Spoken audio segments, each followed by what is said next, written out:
Di ayat yang keempat. Min syarri waswas al-khannas. Ini ada dua kalimat yang kita akan bahas. Ada waswas, ada khannas. Apa sih? Lihat.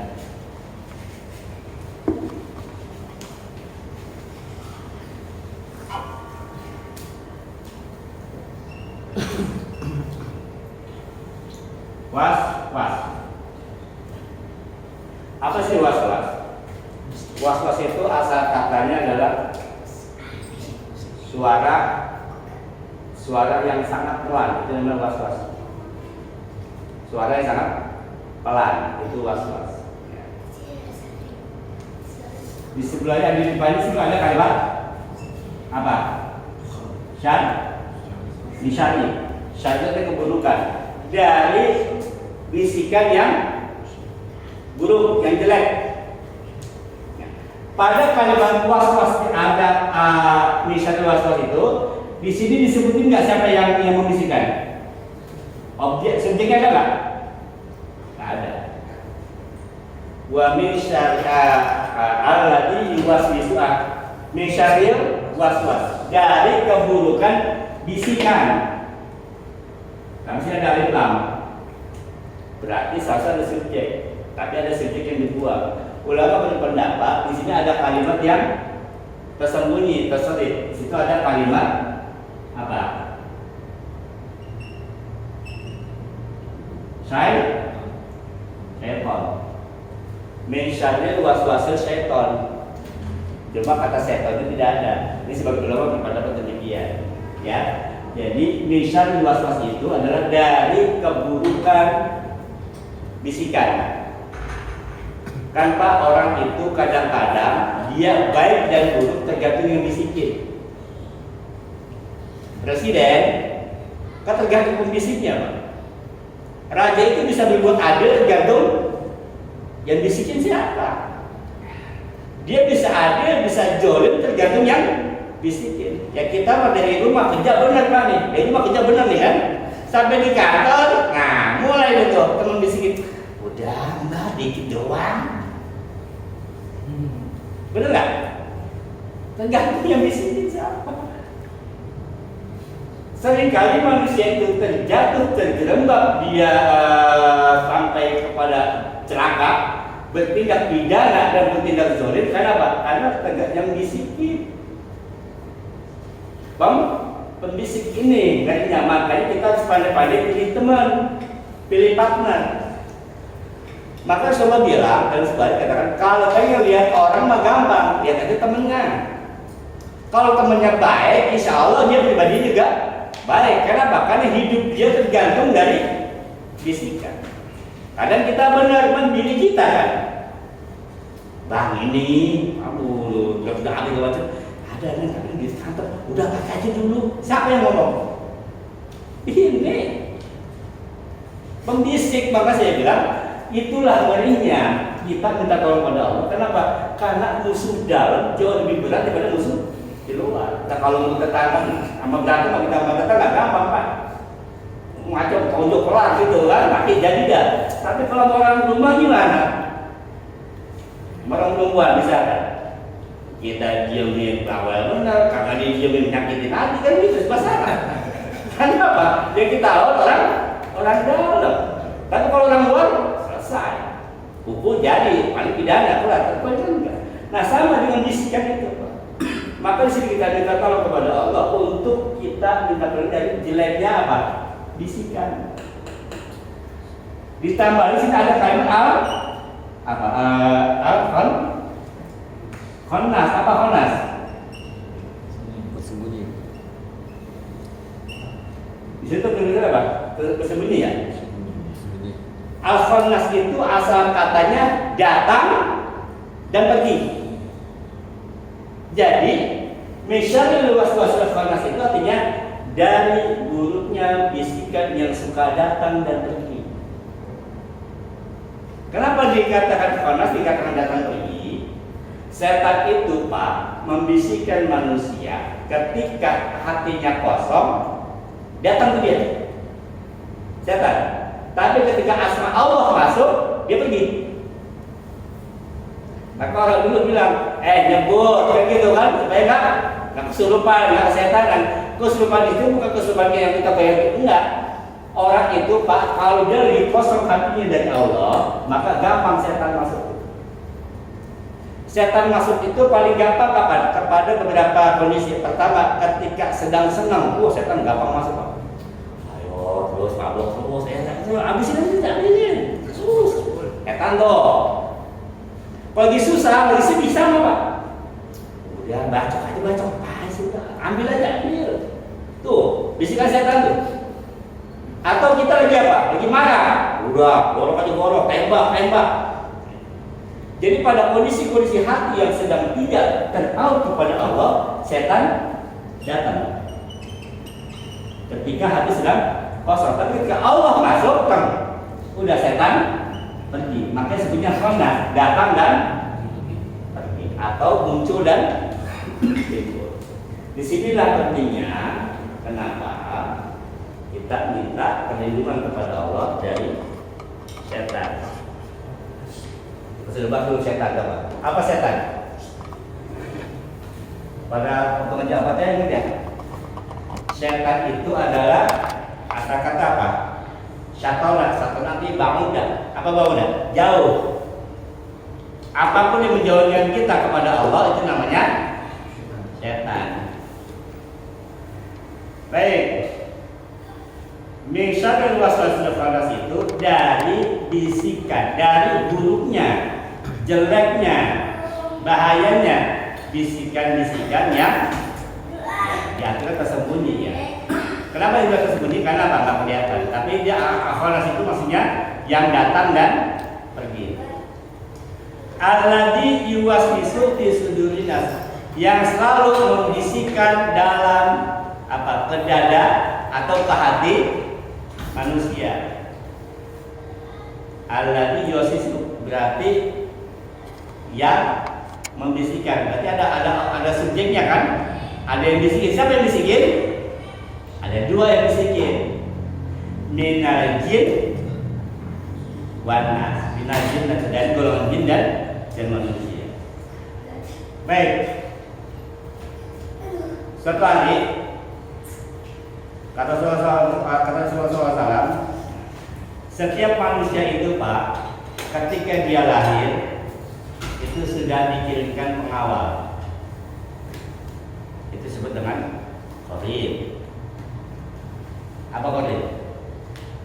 Qarin itu makhluk jin yang selalu ngawal kita kemana-mana. Itulah yang suka bisik-bisikin kita. Qarin namanya. Kalau saudara bisa minkum min ahadin illa qad ukila bihi qarina. Tiada seorang pun dari kamu melainkan telah ditugaskan terhadapnya qarin atau teman setan yang mendampinginya. Lalu sahabat bertanya, "Termasuk engkau ya Rasulullah?" Kata Rasulullah, "Na'am." Betul, saya juga ada qarinnya. Rasulullah punya qarin juga, Pak. Jadi setiap manusia lahir, jin lahir atau setan lahir. Nah, jadi ada jin setan di sepantaran sama kita nih. Yang kemana-mana kita pergi kayak gitu. Kalau kita kata makan ikut makan itu, kalau kita tuh kita makan nggak baca bismillah, ikut makan. Sampai kita berenang sama istri, kita nggak baca doa, itu main. Itu korin kita tuh. Makanya kita selalu ucapkan bismillahirrahmanirrahim. Tujuannya supaya apa? Tujuannya supaya setan tidak ikut. Ya, nah betul kata Rasulullah. Aku pun ada korinnya. Illa anallah ani alaihi fa'aslama fala ya'muruni illa bi khair. Betul, hanya saja Allah telah membantuku dalam menghadapinya. Akhirnya dia masuk Islam. Siapa yang masuk Islam? Korinnya Rasulullah. Maka korinku itu tidak memerintahkan kepadaku kecuali hanya kebaikan-kebaikan saja. Jadi karena korinnya Rasulullah memang Allah Rasul yang menanganin. Jadi kalau dia masuk Islam, jadi apapun yang dibisikkan oleh korinnya itu selalu yang baik. Jadi di bangsa jin itu sama sama kita, Pak. Jin itu apa sih jin? Kita bahas nih. Jin itu adalah makhluk Allah yang nggak kelihatan, itu namanya jin. Jadi semua kalimat yang awalnya jin dan nun, ya asal kata jan ini nggak kelihatan. Ya. Makanya anak kecil di dalam perut namanya apa? Janin.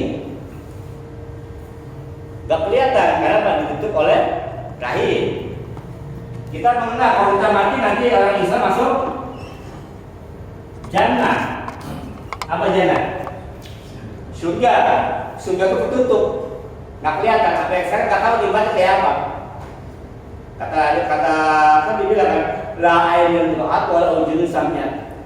Nggak bisa dibayangkan dengan mata, nggak bisa dibayangin dengan pendengaran, nggak bisa pakai halu, bukan nggak. Udahlah, nggak kebayang. Ini mata kayak apa? Ketutup. Ya, ada benteng asal junnatun. Benteng tertutup, ya. Nah, ini jin. Nah, jin itu adalah makhluk Allah yang nggak kelihatan. Sebenarnya jin. Nah, kalau anas itu yang kelihatan manusia. Jadi maksudnya ini adalah dari bisikan makhluk Allah yang kelihatan maupun yang nggak kelihatan. Mereka itulah setan. Jadi setan itu ada dua, setan dalam bentuk jin dan setan dalam bentuk manusia. Kok bisa pas dalam bentuk manusia? Ingat, setan itu sifat. Setan adalah sifat. Nah, siapa punya sifat ini? Yang punya sifat ada dua. Ada setan rasa kata satu yang menjauhkan dan yang artinya mencelakakan. Jadi setiap orang yang berusaha menjauhkan kita kepada Allah itulah setan. Setiap orang yang ingin menghancurkan kita dalam kehidupan ini, menggapai cita-cita kita dan tidak Allah itulah setan. Siapa? Siapapun. Mau itu bos kita, mau teman kita, setan. Nah, kita minta kepada Allah supaya apa? Kita dibebaskan dari bisikan. Terpaham? Ada bisikan setan, ada hawa nafsu. Ini bisikan setan apa nafsu? Beda tuh. Karena kalau sudah bermain pada tataran itu maksudnya bisa bedakan mana setan mana nafsu. Gampang begini. Setiap sesuatu yang menimbulkan kerugian itu namanya bisikan setan. Contoh, ada aja nih, Allah, tanggung, kira itu sekat itu. Setan tuh. Jadi setan menyukai supaya dia ini nggak sholat jamaah, itu tujuannya. Pokoknya yang merugikan. Setan. Nah, ibarat kata setan itu datang dan pergi, dia hanya pada situasi tertentu saja, Pak setan. Beda kalau nafsu. Kalau nafsu itu memang di dalam tubuh manusia itu punya nafsu. Nafsu itu laksana apa? Nafsu itu kayak anak kecil, Pak. Kalau nafsu itu nggak dilatih, kagak dididik, nah dia akan besar. Sama anak kecil kalau nggak disati, netek lo betua. An-nafsu kaptifli. Nafsu itu laksana anak kecil. Kalau dia nggak disapi, dia akan terus nyusu. Nah, nafsu itu harus diredam. Itu datang dari tubuh, dari dalam diri. Inna nafsu la'amaratu bisu. Kalau nafsu itu selalu ingin berbuat yang buruk dengan nafsu. Kalau ingin sesuatu yang merugikan dia, tidak mau ibadah, nggak mau puasa, kagak sholat, membahayakan orang nggak? Enggak. Tapi merugikan diri dia sendiri. Itu namanya bisikan setan. Kalau nafsu itu cenderung eksplosif keluar, maka bisa merugikan orang yang membunuh, kemudian apalagi yang namanya mencuri, berbohong. Itu namanya nafsu. Tapi kalau namanya bisikan itu setan itu berusaha sebisa mungkin bagaimana cara si orang ini nggak bisa dapat pahala. Bahkan nggak perlu nggak ibadah. Itu namanya bisikan setan. Makanya kalau Rasulullah SAW, inna setan yajri min Bani Adam, makro adami wani khosyitu ayyub dafa fi qulubi tumasya. Jadi setan itu ngalir di dalam pembuluh darah. Ngalir dalam pembuluh darah. Nah, dikatakan juga bahwa setan itu kalau kita sering ngomong-ngomong yang jelek, ngomong kasar, setan juga tuh Pak. Juga dia. Kalau binatang buas semua nih. Nah, ketika kita buat kata-kata itu setan semakin besar. Tapi ketika kita mengeluarkan kalimat-kalimat thayyibah, setan ciut. Kecil. Bahkan kata Rasulullah, kalau kita sering baca bismillah dalam segala hal, menyebut asma Allah, setan bisa kecil sekecil lalat. Itu ada hadisnya. Bisa kecil sekecil lalat. Makanya kita sudah bahas pada pertemuan sebelumnya, setiap sesuatu yang dimulai tidak dengan bismillah, maka dia terputus, nggak dapat barokah. Nah, secara nggak langsung bukan cuma nggak dapat pahala, ternyata ketika kita melakukan sesuatu nggak baca bismillah, ternyata membesarkan setan yang ada di dalam tubuh kita. Makanya seringkali salah satu menedam orang gini Pak, intinya gini, ketika kita sedang tidak berzikir, tidak ingat kepada Allah, berarti setan lagi menguasai diri hati kita. Maka jangan selalu kita lepas dari itu, ya. Sesungguhnya setan itu meletakkan belalainya di hati anak Adam. Jika anak Adam mengingat Allah, maka bersembunyi. Dan jika ia lepas dari Allah, maka setan menelan hatinya. Maka inilah yang dimaksud dengan bisikan setan yang tersembunyi. Jadi setan itu senantiasa menaruh muat di hati manusia. Kata Rasulullah, ketika dia ingat kepada Allah, dia pergi, nggak berani. Tapi begitu lupa aja langsung masuk, langsung masuk. Itulah disebut dengan khannas, ya, datang dan pergi. Jadi gimana caranya supaya kita tidak mudah dalam bisikan setan? Selalulah ingat kepada Allah Subhanahu wa Ta'ala. Makanya gitu Pak, kita lagi berantem nih. Kan dibilang bisa ngajarin kalau kamu lagi marah, ada orang yang berantem bilang ini sohim, kan gitu kan? Saya puasa. Itu juga supaya ingat pada Allah. Bagaimana dikit? Subhanallah, astagfirullah. Itu berbaik kita beristighfar, ya, menyebut nama Allah. Tujuan supaya setan tidak membangun di sini, Pak. Tidak apa, makin membesar. Ketika kita marah itu setan senang-senang itu. Setan senang-senangnya. Bahkan disebutkan bahwa marah itu ada stempel neraka. Marah stempel neraka. Kenapa? Karena ketika orang marah itu bisa kita lihat mukanya merah, urat-uratnya keluar, urat sini nih. Itu stempel. Ketika stempel itu dipakai ya siap-siap aja. Maksudnya apa? Ketika orang dikendalikan oleh marahnya, neraka sudah nungguin. Karena orang kalau sudah marah kan kalah, Pak. Ya, bisa nembak, bisa apa aja tuh, ya. Maka redamlah kita itu, jangan besarkan setan dalam tubuh kita. Bahkan setan itu yang banyak di mana? Di masjid ada setan nggak? Nah, di masjid ada setan? Ada. Banyak Pak. Di masjid kalau ada setan, orang sholatnya khusyuk semua. Kalau di masjid nggak ada setan, orang sholatnya khusyuk. Lah bukti baik orang sholat agak nggak khusyuk. Kenapa? Ingat, setan itu masuk ketika dia tidak ada Allah dalam hatinya. Ketika lagi sholat, lepas Allah dalam hati, berarti setan sedang masuk. Simpel gitu. Dan hadis dikatakan, inna ahadukum idza kana fil masjid ja'a syaiton. Sesungguhnya seorang di antara kalian apabila berada di dalam masjid, setan datang. Jadi jangan dikira orang masuk masjid setan kagak, ngikutin. Setan ngikutin. Kemudian fa'aba sabihi kama yabisa rajulu bidabati. Lalu setan ikat olehnya sebagaimana seseorang ikat hewan kendaraannya. Jadi ketika ada orang ke masjid, setan datang, itu setan kita ikat tuh Pak. Setan kita ikat. Fa'idha sakana lahu zalakahu au aljamu. Dan jika ia diam tidak zikir kepada Allah, maka setan berbalik yang akan mengikat orang itu. Paham maksudnya? Jadi setiap kita ke masjid pasti akan ada setan yang selalu menggoda kita. Ketika kita berzikir kepada Allah, kita sholat, kita wiridan, setan keikat tuh Pak.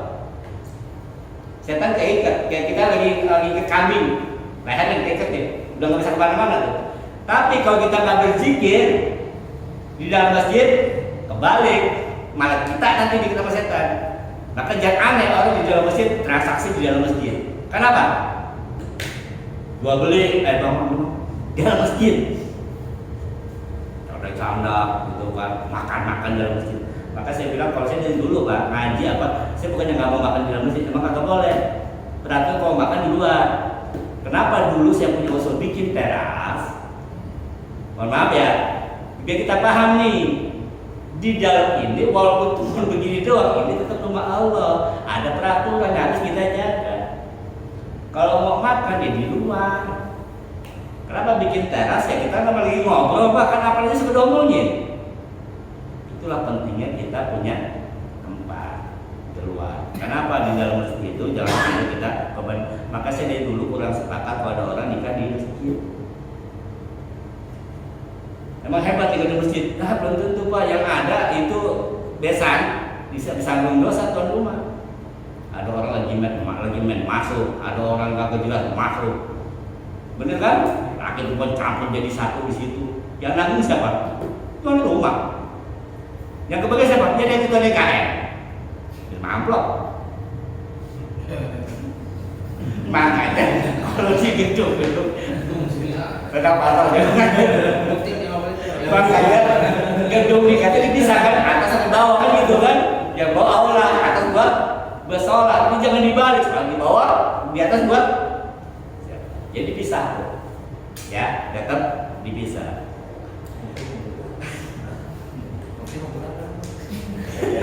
Jadi batal. Balik. Terus dia mau bertanya, apakah benar ada setan dari bangsa jin dan setan bangsa manusia? Nah, Allah berfirman ya dalam surat Al-An'am, wa kadzalika ja'alna likulli nabiyyin aduwwan, dan telah kami ciptakan dari tiap-tiap nabi ada musuhnya. Dan kami ciptakan setiap nabi ada musuhnya. Ini firman Allah dalam Al-An'am ayat 112. Adu wa syayatin al-insi wal jinni. Jadi Allah ciptakan tiap nabi itu musuh-musuh bangsa setan dan manusia dan setan golongan jin. Yuhi ba'duhum ila ba'din zukhrufal qawli ghufura. Sebagian mereka membisikkan kepada sebagiannya yang lain perkataan-perkataan yang indah-indah untuk menipu manusia. Maka jangan aneh Pak. Ya, kita tuh sering tertipu oleh kata-kata manis, ya kan? Oh, pokoknya tenang dah, begini, ya indah kan bahasanya tuh. Tapi itu adalah tipu daya. Ya, tidak ada yang namanya jin itu memberikan kebaikan. Setan apa? Kenapa? Kata Allah itu jelas wa ya'iduhum wa yumanihim. Setan itu cuma ngasih angan-angan doang, janji-janji palsu.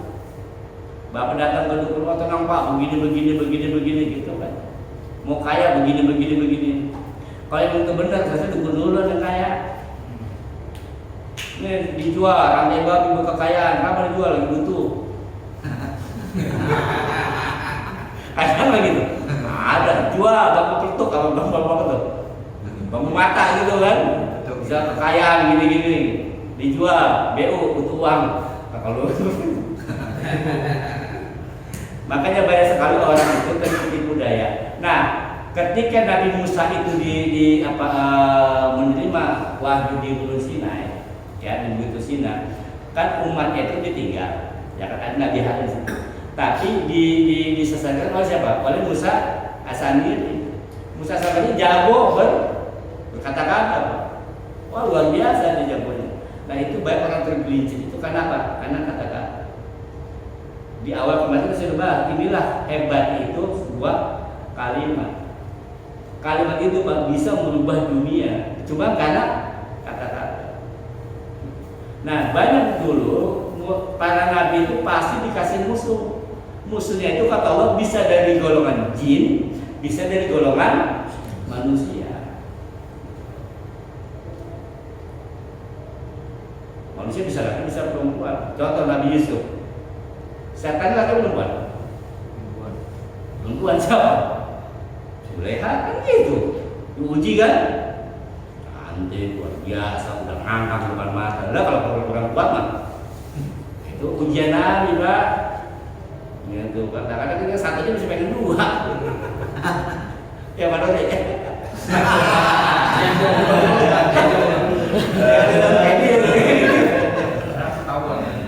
Kita berdoa